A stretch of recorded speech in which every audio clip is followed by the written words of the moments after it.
All right, everyone. So it is now Friday night. We've officially crossed over the 5 day mark with the one with the CMF Watch Pro.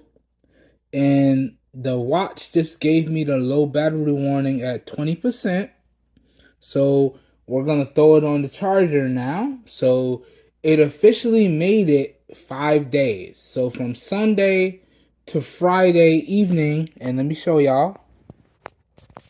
So it's now 9:38 and it is at 20%, and we're going to go ahead and throw it on the charger. So it did 5 days of regular heavy usage, no problem.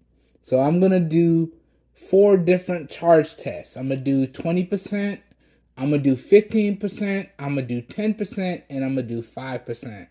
All right, so I just wanted to make this quick little update. And I'm also going to throw up in the video how long it took to charge as well. All right, I'll see you guys on the next set of coverage. Have a good one.